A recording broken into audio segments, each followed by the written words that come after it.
Hello guys, welcome to this channel on Java ninja. So guys, आज से हम लोग स्प्रिंग सिक्योरिटी के सीरीज को स्टार्ट करने वाले हैं गाइस।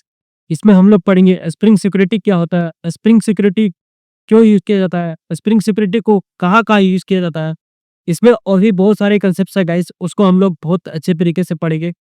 गाइस, ये टॉपिक इतना कॉम्प्लेक्स नहीं है जितना आप लोगों ने समझ रखा है। हो सकता है आपने इस टॉपिक को प्रॉपर टाइम नहीं दिया हो, या फिर हो सकता है इस टॉपिक को पढ़ने के लिए आपके पास सही रिसोर्सेस ना हो। तो गाइस, आज से आपके सारे प्रॉब्लम्स कमिंग वीडियो लेक्चर्स में रिजॉल्व होने वाले हैं गाइस। स्प्रिंग सिक्योरिटी को लर्न करते समय सबसे ज़्यादा दिक्कत तब आती है जब हम लोग किसी एरर में स्टक कर जाते हैं। जी हाँ गाइस, उस एरर को रिजॉल्व करने के लिए अच्छे से नॉलेज होना काफ़ी इंपॉर्टेंट हो जाता है गाइस। क्योंकि उन कंसेप्ट का अगर हमारे पास नॉलेज नहीं है तो हम लोग उस एरर को रिजॉल्व नहीं कर पाएंगे गाइस। मैंने बहुत सारे स्टूडेंट्स को देखा है, स्प्रिंग सिक्योरिटी सीखना तो चाहते हैं बट वो लर्न करते समय किसी एरर में फंस जाते हैं। एंड उस एरर को रिजोल्व करने में गाइस उन्हें काफ़ी ज़्यादा दिक्कत आती है। एंड बहुत कोशिश करते हैं, कुछ एरर रिजोल्व होते हैं, कुछ एरर नहीं होते हैं। एंड कुछ स्टूडेंट्स को ऐसे भी देखा है जो कि एरर रिजोल्व करते करते लास्ट में वो स्प्रिंग सिक्योरिटी को पढ़ने ही छोड़ देते हैं। तो गाइस, अगर आप इस स्प्रिंग सिक्योरिटी के सीरीज को स्टार्ट से एंड तक देखते हैं तो आपको किसी भी एरर में कोई भी प्रॉब्लम नहीं होगी गाइस। आपको किसी भी कंसेप्ट को समझने में कोई भी इश्यूज नहीं आएंगे। और इस टॉपिक को गाइस मैं रियल लाइफ एग्जांपल के साथ रिलेट करके पढ़ाऊंगा गाइस, जिससे कि मैं चाहता हूँ कि कोई भी स्टूडेंट हो, कहीं से भी हो, कितना भी रिमोट एरिया में क्यों ना हो, वो स्प्रिंग सिक्योरिटी के कंसेप्ट को अच्छे से समझ पाए, अच्छे से पढ़ पाए। एंड अगर उसे कभी भी जरूरत पड़े कि उसे लॉगिन मॉड्यूल पे काम करना है तो वो लॉगिन मॉड्यूल पे अच्छे से कंसेप्ट को यूटिलाइज कर पाए एंड उन कंसेप्ट को अप्लाई कर पाए। तो चलिए गाइस, स्टार्ट करते हैं। स्प्रिंग सिक्योरिटी एक बहुत ही पावरफुल और कस्टमाइजेबल फ्रेमवर्क है गाइस, जो कि ऑथेंटिकेशन, ऑथराइजेशन और प्रोटेक्शन प्रोवाइड करता है गाइस फ्रॉम द अटैक्स, है ना। अटैक्स किस टाइप के attack? Attacks like CSRF attacks, session fixation attack, बहुत सारे साइबर अटैक्स है गाइस, जिससे कि स्प्रिंग सिक्योरिटी हमारे एप्लीकेशंस को प्रोटेक्ट करता है गाइस। यहाँ पर मैंने बोला कि स्प्रिंग सिक्योरिटी एक कस्टमाइजेबल फ्रेमवर्क है। तो स्प्रिंग सिक्योरिटी कस्टमाइजेबल फ्रेमवर्क कैसे है? तो इसको एक एग्जांपल के थ्रू समझते हैं गाइस। सपोज आप किसी भी वेबसाइट पे जाते हैं तो वहाँ पे क्या होता है कि आप अपने प्रोफाइल में एंटर करने के लिए यूजर नेम और पासवर्ड डालते हैं, है ना। यूजर नेम पासवर्ड डालते हैं। यूजर नेम पासवर्ड अगर आपका सही है तो फिर आप अपने प्रोफाइल में लॉगिन कर लेते हैं, ठीक है।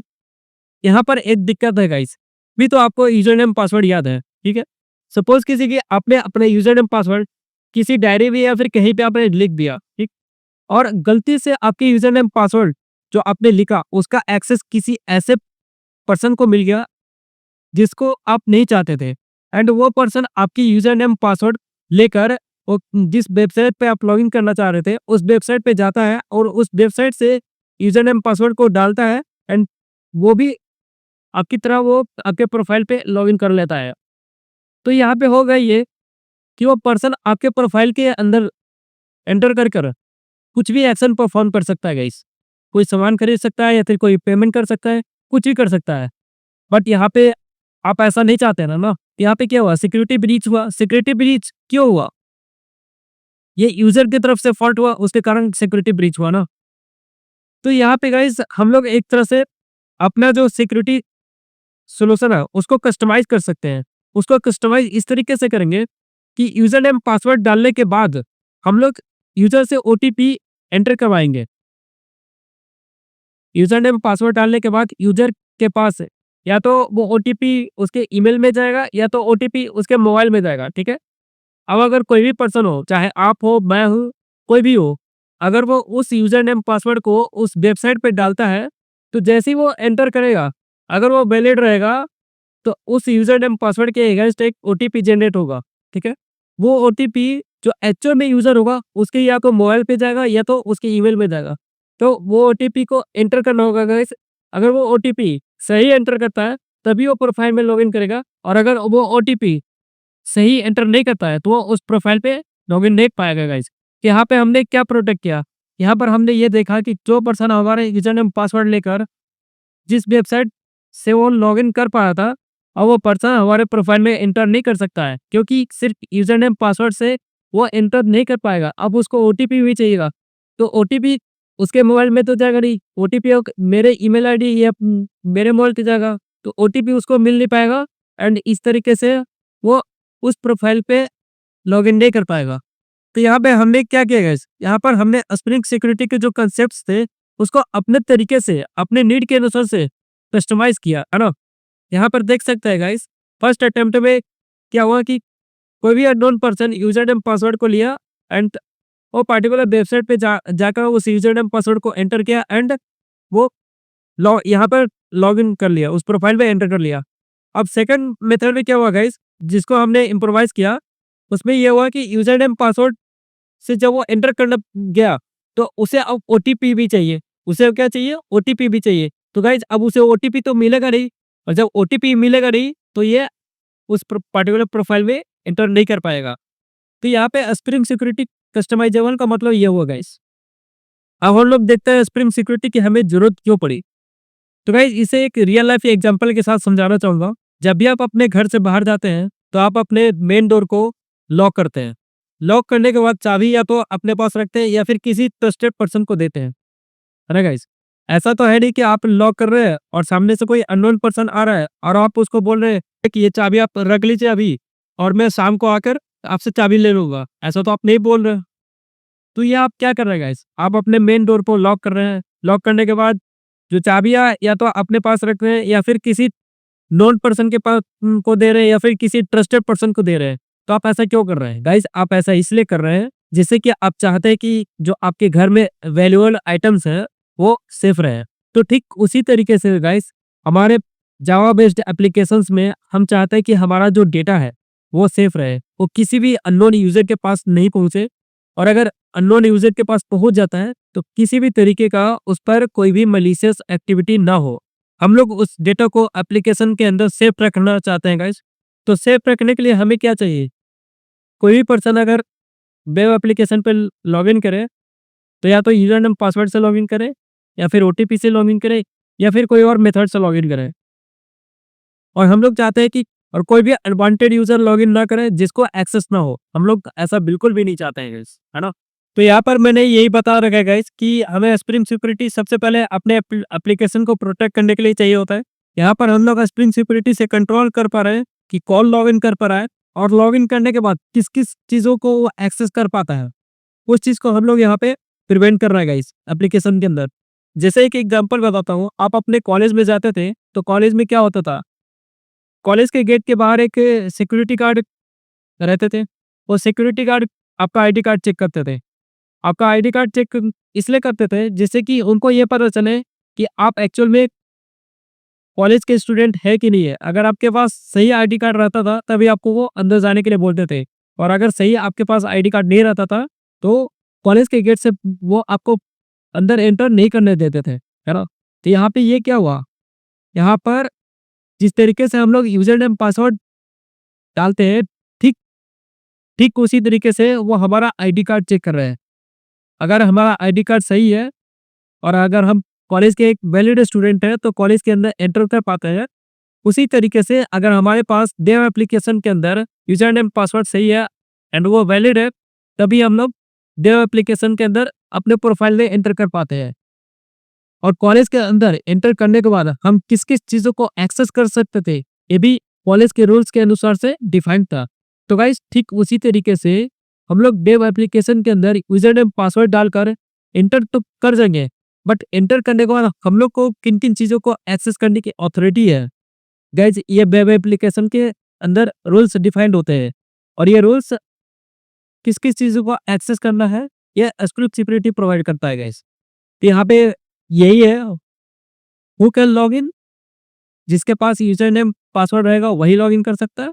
व्हाट दे कैन एक्सेस, जिसके पास जिस पार्टिकुलर चीज को एक्सेस करने की अथॉरिटी रहेगी वही उस पार्टिकुलर ऑब्जेक्ट को वो एक्सेस कर सकता है। सेकंड पार्ट में बताया गया है गाइस टू प्रिवेंट अटैक्स। हम लोग को पता है आज की डेट में कितने स्कैम्स होते हैं, कितने फ्रॉड्स होते हैं। हैकर्स बाहर बैठे हुए हैं गाइस, आपने थोड़ी सी भी गलती की कि वो सारा डेटा लीक कर देंगे, सारा डेटा वो स्टील कर लेंगे। तो गाइस स्प्रिंग सिक्योरिटी हैकर्स के अटैक्स से बचाता है, लाइक सीएसआरएफ सीएसआर में क्या होता है कि जब भी आप कोई एप्लीकेशन को लॉगिन करते हैं, तो लॉगिन करने के बाद जब आप अपने प्रोफाइल में जाते हैं, तो वहाँ पर गलती से मैलिशियस लिंक के ऊपर आपसे क्लिक हो जाता है। आपको नहीं पता कि ये लिंक मैलिशियस है, बट अनजाने में आपने उस लिंक पे क्लिक करके आपने हैकर्स को या फिर अनवांटेड यूज़र को अपने डिटेल्स को प्रोवाइड किए हैं। यहाँ पे यही होता है। उस मैलिशियस लिंक को अगर आप क्लिक करते हैं, तो आपके जो भी डिटेल्स हैं लाइक यूजर नेम पासवर्ड, वो उस लिंक को क्लिक करने के बाद आपके डिटेल्स हैकर्स के पास पहुंच जाते हैं। एंड एक बार जब आपके डिटेल्स पहुंच गए, तब तो आपके डिटेल्स को यूज करके आपके अकाउंट को लॉग इन कर सकते हैं एंड फिर वो कुछ भी कर सकते हैं। सेकंड पॉइंट हो जाएगा इस सेशन फिक्सेशन। इसको हम लोग कमिंग वीडियो लेक्चर्स में काफी अच्छे से पढ़ेंगे। एंड थर्ड पॉइंट आएगा क्रॉस साइट स्क्रिप्टिंग। यहाँ पर क्या होता है कि जब भी हम लोग कोई फॉर्म भरते हैं, तो अटैकर्स जावास्क्रिप्ट को इंजेक्ट कर देते हैं और ऐसा करके वो हमारे इन्फॉर्मेशन को स्टील कर लेता है गाइस। स्प्रिंग सिक्योरिटी हमें इसलिए भी चाहिए होता है कि most of the enterprise applications होता है, उनमें स्प्रिंग सिक्योरिटी एक डिफॉल्ट सिक्योरिटी सॉल्यूशन प्रोवाइड करता है। जैसे कि बैंकिंग एप्लीकेशंस हो गया, गवर्नमेंट पोर्टल्स हो गए, e commerce platforms like Amazon हो गया, फेसबुक हो गया, हेल्थ केयर सिस्टम्स हो गए। तो इन सब सेक्टर्स में गाइस सिक्योरिटी सॉल्यूशन प्रोवाइड करने के लिए स्प्रिंग सिक्योरिटी को यूज किया जाता है। फोर्थ पॉइंट ये है कि spring security multiple authentication method को सपोर्ट करता है guys. Like home based login हो गया, या फिर जेडब्ल्यूटी टोकन बेस्ड लॉगिन हो गया, या फिर OAuth2 बेस्ड लॉगिन हो गया, या फिर LDAP बेस्ड लॉगिन हो गया। तो इन सभी पॉइंट्स को पढ़ने के बाद हम लोग समझ सकते हैं कि स्प्रिंग सिक्योरिटी की हमें क्यों जरूरत पड़ती है। तो गाइस हम लोग देखते हैं कि स्प्रिंग सिक्योरिटी कहाँ कहाँ पे यूज होता है। स्प्रिंग सिक्योरिटी को किन किन सेक्टर्स में हम लोग यूज करते हैं। तो जैसे कि आपको पिछले स्लाइड में बताया गया कि स्प्रिंग सिक्योरिटी को हम लोग बैंकिंग एप्स में यूज कर सकते हैं। लाइक यूजर नेम पासवर्ड से लॉगिन करवा सकते हैं, मल्टी फैक्टर ऑथेंटिकेशन को एनेबल करवा सकते हैं, या फिर रोल बेस्ड डैशबोर्ड प्रोवाइड करवा सकते हैं। रोल बेस्ड डैशबोर्ड का मतलब ये है गाइस, तो सपोज कीजिए गाइस कि किसी भी बैंक का एडमिन है, वो लॉगिन करता है, तो एडमिन के लिए जो डैशबोर्ड ओपन होगा वो अलग डैशबोर्ड होगा। अगर कोई एम्प्लॉय लॉगिन करता है, तो उसके लिए जो डैशबोर्ड होगा वो अलग डैशबोर्ड होगा। और अगर कोई नॉर्मल यूजर लॉगिन करता है, तो उसके लिए डैशबोर्ड अलग होंगे। तो ये जो डैशबोर्ड अलग हो रहा है गाइस, ये बेसिकली जिसने लॉगिन किया उसका जो रोल है, उसके रोल के बेस पे ये डैशबोर्ड अलग अलग क्लासिफाई हुए हैं गाइस। हम लोग इसे ई कॉमर्स प्लेटफॉर्म में भी यूज करते हैं, एजुकेशन पोर्टल्स में भी यूज करते हैं। वहाँ पे भी लाइक स्टूडेंट लॉगिन करता है, तो उसके लिए स्टूडेंट स्टूडेंट पेज अलग दिखता है। अगर कोई प्रिंसिपल लॉगिन कर रहा है, तो वहाँ पे उनके लिए डैशबोर्ड अलग होंगे। अगर कोई टीचर लॉगिन कर रहा है, तो उनके लिए डैशबोर्ड अलग होंगे। ये सारा कुछ हम लोग काफी डिटेल में देखने वाला है गाइस। सारे कंसेप्ट को हम लोग देखेंगे। हो सकता है कि अभी आपको रोल बेस्ड डैशबोर्ड अलग अलग दिख रहे हैं, कैसे दिख रहे हैं ये आपको नहीं पता चल रहा है। तो कमिंग वीडियो लेक्चर्स में गाइस ये सारा कुछ आपको मैं बताऊंगा, किस तरीके से होता है, किस तरीके से इम्प्लीमेंट होता है ना, किस तरीके से एक पर्टिकुलर पर्सन को कैसे रोल दिया जाता है, रोल कैसे स्विच किया जाता है। ये सारा कुछ मैं कमिंग वीडियो लेक्चर्स में बनाने वाला गाइस।